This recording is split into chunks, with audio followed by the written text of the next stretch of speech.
অলৌকিক অন কলের 12 নম্বর এপিসোডে সবাইকে স্বাগত। আজকে আপনার জন্য রয়েছে একটি ক্লাসিক স্বাদের ভূতের গল্প, প্রভাত কুমার মুখোপাধ্যায় লেখা একটি ভৌতিক কাহিনী। গল্পের মুখ্য চরিত্রে কথক অর্থাৎ উপেন্দ্রনাথ ঘোষ, রাসবিহারী মুখোপাধ্যায়, রমাপ্রসন্ন মজুমদার, দীনু কৈবর্ত এবং ভূত। তাহলে দেরি না করে সরাসরি চলে যাওয়া যাক গল্পে।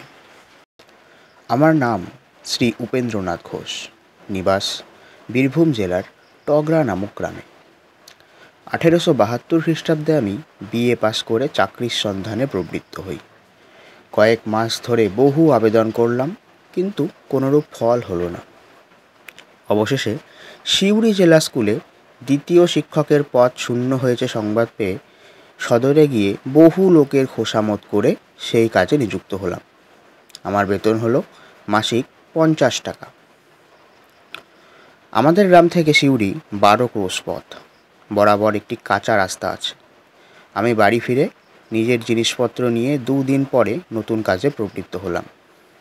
যেমন অল্প বেতন, সেরকম একটি ছোটোখাটো সস্তা বাড়ি খুঁজতে লাগলাম, কিন্তু পেলাম না। হেডমাস্টার মহাশয়ের বাড়িতেই খাওয়া দাওয়া এবং ঘুমাতে লাগলাম। সকালে স্কুলের কাজ করি এবং অবসর সময়ে বাসা খুঁজে বেড়াই। অবশেষে শহরের প্রান্তে একটি বড় খালি পাকা বাড়ির সন্ধান পেলাম। বাড়িটি বহুদিন ফাঁকা পড়ে আছে, স্থানে স্থানে ভাঙা। তাও বসবাস করার জন্য উপযুক্ত কয়েকটি ঘর ছিল তাতে।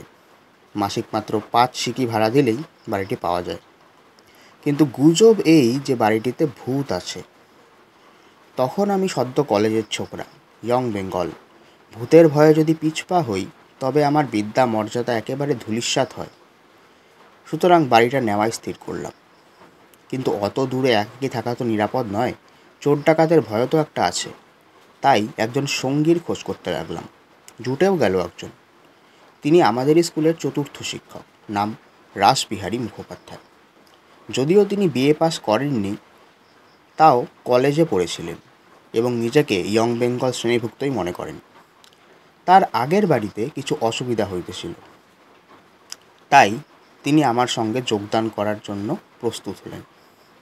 একজন পাচক ব্রাহ্মণ স্থির করা গেল, কিন্তু তারা রাত্রিকালে সেই বাড়িতে থাকতে স্বীকার হলো না। বলল সমস্ত রকম কাজকর্ম শেষ করে আমাদের খাওয়ার ব্যবস্থা করে রাত্রি 9টার মধ্যেই তারা নিজেদের বাড়িতে ফিরে যাবে। কী করি, তাতেই সম্মত হতে হলো। পরের রবিবার সকালে জিনিসপত্র নিয়ে আমরা সেই বাড়িতে দখল করলাম। বাড়িটি অনেক আগের নির্মিত। চারদিকের প্রাচীর স্থানে স্থানে ভাঙা। গরু মহিষ যাতে না ঢুকতে পারে তার জন্য বাঁশের বেড়া দেওয়া আছে। বাড়িটির চারদিকে বাগান, অনেকগুলি নারকেল, আম, কাঁঠাল, জাম ইত্যাদি ফলের গাছ তাতে আছে। বাড়িটি দোতলা। নিচের তলার সামনের দিকের বেশ বড় 2টি ঘর আছে। সেই 2টি ঘর মাত্র আমরা নিলাম, কারণ আমাদের প্রয়োজন অল্প। বাড়ির পেছনে একটি পুকুর আছে, কিন্তু তার জল খাওয়ার উপযুক্ত নয়, স্নানের উপযুক্তও নয়। তবে বাসন মাজা ও অন্যান্য গৃহকর্ম তাতে করা যেতে পারে। বাড়ির থেকে অল্প দূরে একটি দিঘি ছিল। আমরা সেখানে স্নান করতাম এবং খাওয়ার জল নিয়ে আসতাম। একটা ঘর খাওয়া দাওয়া এবং রান্না করার জন্য নির্দিষ্ট করলাম, আর অন্যটিতে 2টি চৌকি পেতে আমরা 2 জন ঘুমাতাম। সারা রাত্রি ঘরে প্রদীপ জ্বালা থাকতো। এভাবেই কিছুদিন গেল। এর মধ্যে একদিন দশহরার জন্য 2 দিন স্কুল ছুটি হলো। সেই সঙ্গে একটা রবিবারও পাওয়া গেল। আমি বাড়ি গেলাম। বাড়িতে 2 দিন থেকে তৃতীয় দিন সিউড়ির উদ্দেশ্যে পায়ে হেঁটে রওনা হলাম। আমাদের বাড়ির 1 ক্রোশ পর হাতছালা বলে একটি গ্রাম আছে।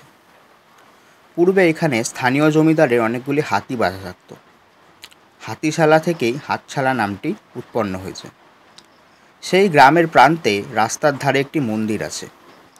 সেই মন্দিরে রমাপ্রসন্ন মজুমদার নামক এক ব্রাহ্মণ সবসময় বসবাস করেন এবং নিজের তপ জপে নিযুক্ত থাকেন। তিনি একজন সিদ্ধ পুরুষ বলেই বিখ্যাত। আশেপাশের গ্রামের লোকেরা তাকে যথেষ্ট শ্রদ্ধা ভক্তি করেন। সেইখান দিয়ে যেতে যেতে দেখলাম মজুমদার মশাই খড়ম পায়ে দিয়ে মন্দিরের বাইরে দাঁড়িয়ে আছেন। আমি তাকে দেখে রাস্তা পার হয়ে গিয়ে তাকে প্রণাম করলাম। আশীর্বাদ করে তিনি আমাকে বললেন, বাবা, তুমি কোথায় যেতেছ? আমি উত্তর করলাম, শিউরি স্কুলে আমার মাস্টারি চাকরি হয়েছে। দশহরার ছুটিতে বাড়িতে এসেছিলাম, কাল স্কুল খুলবে তাই ফিরে যাইতেছি। মজুমদার মশাই একটু চিন্তা করে বললেন, বাবা, আজ কি তোমার না গেলেই নয়?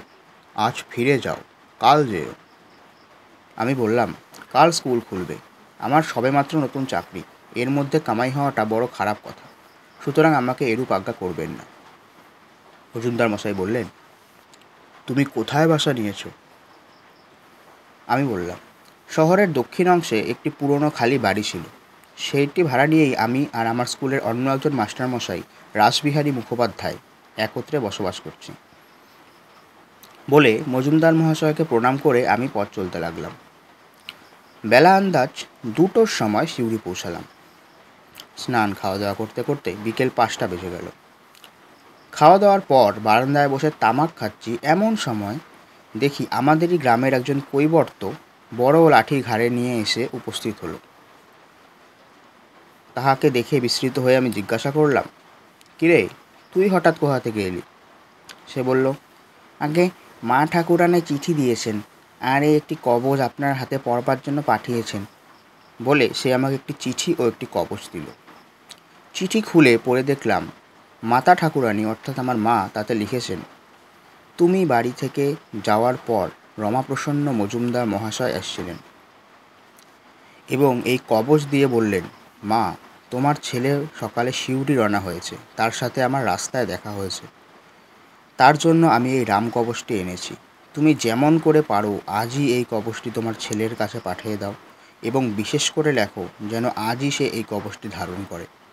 এই কবজের গুণে এবং তারক ব্রহ্ম নামের বলে সে সকল প্রকার বিপদ থেকে মুক্ত হবে।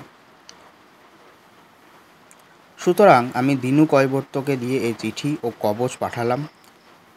পাওয়া মাত্রই রাম নাম স্মরণ করে তুমি কবজটি ভক্তিপূর্বক ডান হাতে ধারণ করবে, এটাই তোমার মায়ের আজ্ঞা জানবে। পত্র ও কবজ নিয়ে আমি দিনুকে বললাম, তা তুই আজকে এখানেই থাকবি তো? তোর খাবার জোগাড় করি?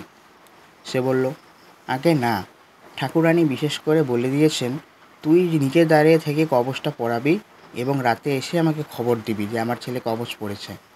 সুতরাং তাকে আর থাকবার জন্য অনুরোধ করলাম না। তার হাতে 2 আনা পয়সা দিয়ে বললাম, এই নে, বাজার থেকে কিছু যাওয়ার সময় কিনে খেতে খেতে যাস। এবং তার সামনেই আমি আমার কবজটি ডান হাতে ধারণ করলাম। সে আমাকে প্রণাম করে বিদায় গ্রহণ করল। সেদিন রাত্রে খাওয়া দাওয়ার পর দুজনে একই সময়ে ঘুমাতে গেলাম। দুজনের চোখের শিয়রের দিকে 2টি বড় বড় খোলা জানলা ছিল। আকাশে মেঘ উড়ে মাঝে মাঝে গুড়ি গুড়ি বৃষ্টি পড়ছে, অনেক সময় আবার প্রবল বায়ু এসে মেঘকে উড়ে দিয়ে একাদশীর চাঁদকে দেখা যাচ্ছে।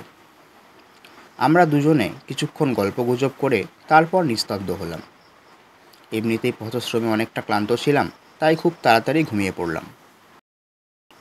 অনেক রাত্রে হঠাৎ ঘুম ভেঙে দেখি বাতাসে ঘরের জ্বলন্ত প্রদীপটা নিভে গেছে। ক্ষীণ মেঘের আড়াল থেকে জ্যোৎস্নার আলো ঘরে প্রবেশ করছে এবং অন্য প্রান্তটা আলোকিত করছে। ঘুমে জড়িত চোখ অল্প খুলে দেখলাম যেন একটা কঙ্কালসার বৃদ্ধ আমার খাটের ওপর হাঁটু গেড়ে থাবা পেতে বসে আছে এবং এক দৃষ্টে আমার দিকে চেয়ে আছে। তার মুখখানা যেন বহুদিন রোগে শীর্ণ, গালের চামড়া ঝুলে পড়েছে, দাঁতহীন মাড়ির ওপর তার ঠোঁট দুটো যেন চুপসে বসে গেছে, মাথার সাদা ছোট চুলগুলি যেন দাঁড়িয়ে আছে, তার চোখ দুটো থেকে যেন ক্রোধ, ঘৃণা ও বিদ্রূপের জ্বালা বহির্গত হচ্ছে। তাকে দেখে আমি আপাদমস্তক শিউরে উঠলাম। ভয়ে চোখ বন্ধ করলাম, কিন্তু সেই অবস্থায় বেশিক্ষণ থাকতে পারলাম না। আবার চোখ খুললাম, আবার দেখলাম সেই বীভৎস মূর্তি একই অবস্থায় বসে আছে। আবার চোখ বন্ধ করে মনে করার চেষ্টা করলাম। তখন হঠাৎ আমার মাতা ঠাকুরানীর পত্রের কথা স্মরণ হইল। মনে মনে বললাম, আমার ভয় কি আমার হাতে রক্ষা কবচ রয়েছে, এবং মৃদু স্বরে আমি তারক ব্রহ্ম নাম জপ করতে লাগলাম। কিছুক্ষণ পর চোখ খুললাম, তখন সে মূর্তিকে আর দেখিনি। সাহস পেয়ে উঠে বসলাম এবং জরা জরা কণ্ঠে আমার বন্ধুকে ডাকতে লাগলাম। রাসবিহারীবাবু উঠে বললেন, কি মশাই? তখন আমি প্রদীপ জেলে তাকে সমস্ত ঘটনার কথা প্রকাশ করলাম। সে অত্যন্ত ভয় পেলেন। সমস্ত রাত্রি আমরা গল্প করে কাটিয়ে দিলাম। পরদিন সকালে সেই ঘর ত্যাগ করে অন্য একখানে আশ্রয় গ্রহণ করলাম। খাওয়া দাওয়ার পর 10:30 স্কুল গেলাম। টিফিনের সময় ডাকওয়ালা পিয়ন একটা চিঠি আমার হাতে দিল। দেখলাম সেখানে রমাপ্রসন্ন মজুমদার মশাই লিখছেন, পরম শুভাশীর্বাদা সন্তু বিশেষ। বাবা জীবন, গতকাল তোমার সহিত আমার সাক্ষাৎ হওয়ার পর আমি তোমাদের বাড়িতে গিয়েছিলাম এবং তোমার মাতা ঠাকুরানীকে তোমার নিমিত্ত একটি রামকবচ দিয়ে আসিয়াছি। তাকে অনুরোধ করিয়াছি যে অদ্যই যেন তিনি সেটি কোনো উপায়ে তোমার কাছে পাঠাইয়া দেন এবং অদ্যই নিশাগমের পূর্বে কবচটি যেন তুমি ধারণ করিতে পারো। বোধ হয় অদ্য রাত্রে তুমি কোনরূপ ভয় পাইবে, কিন্তু সেই রাম কবচটির গুণে এবং তারক ব্রহ্ম নামের গুণে তোমার কোনো বিপদ হইবে না। কবচটি তুমি নিয়ত ধারণ করিয়া থাকবে এবং আর যদি কখনো ভয়ের কারণ ঘটে তবে কবচের সহিত তারক ব্রহ্ম নাম জপ করিবে। সর্বদা শুদ্ধাচারে থাকবে। অত্র কুশল। মা ভবানী তোমার মঙ্গল করুক। ইতি নিয়ত আশীর্বাদক শ্রী রমা প্রসন্ন মজুমদার। পত্রটি পড়ে আমার বিস্ময়ের খামতি রইল না। সেটি রাসবিহারী বাবুকেও দেখালাম এবং তিনিও খুব আশ্চর্য হলেন। পুজোর ছুটির সময় বাড়ি গিয়ে প্রথমেই মজুমদার মশাইকে প্রণাম করতে গেলাম। যে বিপদ থেকে তিনি আমাকে উদ্ধার করেছেন তার জন্য অনেক কৃতজ্ঞতা প্রকাশ করে তাকে জিজ্ঞাসা করলাম, আচ্ছা, আমি যে সেই রাত্রে ভয় পাবো এ কথা আপনি কি করে জানতে পারলেন? একটা মৃদু হাসি দিয়ে মজুমদার মহাশয় বললেন, তুমি যখন সেদিন আমার কাছে এসেছিলে, আমাকে প্রণাম করলে, তখনই আমি দেখলাম একটি প্রেতাত্মা তোমার পিছনে বেড়াইতেছে। কোনো কারণে সে তোমার উপর ভয়ানক ক্রুদ্ধ হয়েছে এবং তোমার প্রাণহানি করবার মানুষেই সে তোমার সঙ্গ নিয়েছে। কেবল উপযুক্ত ক্ষণ পায় নাই বলে সে শেষ পর্যন্ত কৃতকার্য হতে পারেনি। তুমি চলে গেলে আমি তখনই গণনা করে দেখলাম যে এই রাত্রেই সেই ক্ষণ উপস্থিত হবে এবং তাড়াতাড়ি একটি রামকবচ লিখে তোমার মাতা ঠাকুরানীকে দিয়ে পাঠিয়ে দিলাম। যাই হোক, কবচটি তুমি কখনো পরিত্যাগ করো না। এই কথা শুনে আমি কিয়দক্ষণ নীরবে চিন্তা করতে লাগলাম। পরে বললাম, সে ভূত কি এখনও আবার অনিষ্টের চেষ্টা করছে? করছে। আর একবার সে তোমায় দেখা দিবে। সে ক্ষণ কবে উপস্থিত হবে তা এখন বলিতে পারি না, কিন্তু এই রামকবচের বলে তোমার কোনোরূপ বিপদ হবে না। তারপর 18 বছর কেটে গেল। সে ভূতের কথা আমি প্রায় বিস্মৃত হলাম, কিন্তু রামকবচটি বরাবর সযত্নে ধারণ করতাম। আমি ক্রমেই দ্বিতীয় শিক্ষক থেকে প্রধান শিক্ষকের পদে উন্নীত হলাম এবং আরও কয়েক বছর পর সুখ্যাতির সাথে কর্ম করার জন্য প্রেসিডেন্সি বিভাগের ডেপুটি ইন্সপেক্টরি পদ প্রাপ্ত হইলাম। আমার বেতন তখন হলো মাসে 150 টাকা। মফস্বলে নানা স্থানে ভ্রমণ করে আমাকে বিদ্যালয় পরিদর্শন করতে হতো। একদিন মেদিনীপুর জেলার একটি গ্রাম্য স্কুল পরিদর্শন করতে যাচ্ছি। সন্ধ্যার পর খাওয়া দাওয়া করে একটা গরুর গাড়ি ভাড়া করে সেই গ্রামের দিকে রওনা হলাম। শরৎকালের পরিষ্কার রাত্রি, আকাশে চাঁদ ছিল। ডিস্ট্রিক্ট বোর্ডের পাকা রাস্তা দিয়ে গরুর গাড়ি খুব আস্তে ধীরে চলছে। আমি প্রথমে শুয়ে একটু ঘুমানোর চেষ্টা করলাম। দেখলাম গাড়োয়ান তার বসবার সংকীর্ণ জায়গাটুকুতে শুয়ে ঘুমিয়ে পড়েছে। জ্যোৎস্না রাত্রি, পরিষ্কার পথ, তাই গরু দুটি অবাধে নিজের মনে চলেছে। রাস্তার দুই ধারে বৃক্ষের শ্রেণী, কোথাও কোথাও দূরে একটু ঘন এবং সবুজ জঙ্গল দেখা যাচ্ছে। ঝুরঝুর করে বাতাস দিচ্ছে। গাড়োয়ান আরামে ঘুমাচ্ছে এবং তাকে জাগাতে আমার কোনো রকম ইচ্ছে হলো না, নেই। অথচ গরু দুটি অরক্ষিত অবস্থায় পথ চলে, তাও নিরাপদ না। এই বিবেচনা করে আমি আর শুইলাম না, বসেই থাকলাম। এই অবস্থায় ঘণ্টাখানেক কাটল। এবার আমার একটু তন্দ্রা আসতে লাগলো। আমি বসে বসে ঢুলতে লাগলাম। হঠাৎ গরু দুটি থেমে গেল এবং একটা ঝাঁকুনি দিয়ে গাড়িটি দাঁড়িয়ে গেল। আমার তন্দ্রা ছুটে গেল। চোখ খুলে দেখি সেই ভীষণ মূর্তি গরু দুটির সামনে পথ অবরোধ করে গাড়ির জোয়ালের ওপর দুটি জীর্ণ হাত রাখে সেই শুকনো চামড়া আবৃত কঙ্কাল দাঁড়িয়ে আছে এবং জ্বলন্ত দুটি চোখে আমার প্রতি ক্রোধের আগুন বর্ষণ করছে। দেখে আমার শরীরে রক্ত হিম হয়ে গেল। আমি কাঁপতে লাগলাম। বুকের কাছে হাত রেখে তারক ব্রহ্মের নাম জপ করতে লাগলাম। কিছুক্ষণ পর জপ করতে করতে দেখলাম সেই ছায়ামূর্তি আবার ছায়ার মতো মিলে যাইতেছে। সে ছায়ামূর্তি আবার ছায়ার ন্যায় মিলে গেল। যখন সে একেবারে অদৃশ্য হয়ে গেল, গরু দুটি তখন আবার পিছন দিকে ঘুরে খুব জোরে ছুটতে লাগলো। ঝাঁকুনিতে এবার গাড়োয়ানের ঘুম ভেঙে গেল। সে ধরফর করে উঠে বলল, বাবু, এ কি, গরু এমন করে ছুটছে কেন? আমি আসল কথা না বলে কেবলমাত্র তাকে বললাম, হয়তো কোনো ভয় পেয়েছে, তাই ছুটে বাড়ি যাচ্ছে। গাড়োয়ান তখন গাড়ি থামাবার এবং মুখ ঘোরাবার অনেক চেষ্টা করলো, কিন্তু গরু দুটির লাঙল টানিয়ে ছিঁড়ে ফেলার উপক্রম করলো, তাও তারা থামলো না। দৌড়তে দৌড়তে অবশেষে যখন একটি গ্রামের বাজারে উপনীত হলো এবং সেখানে অনেক লোকজন ও অন্যান্য গরুর গাড়ি দেখতে পেল, তখন দাঁড়ালো। গরু দুটি ভয়ানক শান্ত হয়ে পড়েছিল এবং আমি গাড়োয়ানকে বললাম, থাক, আজ আর কাজ নেই, ওদেরকে খুলে দাও এবং ওদের মুখে ঘাস জল দাও। কাল সকালে আবার যাওয়া যাবে। আজ রাতে আমরা এখানেই বিশ্রাম করি। তারপর আরও 7 বছর কেটেছে, কিন্তু আমি আর কখনো কোনোরূপ ভয় পাইনি। সেই রামকবচটি আমি এখনও ধারণ করে আছি এবং যতদিন বাঁচব ততদিন ধারণ করে থাকব।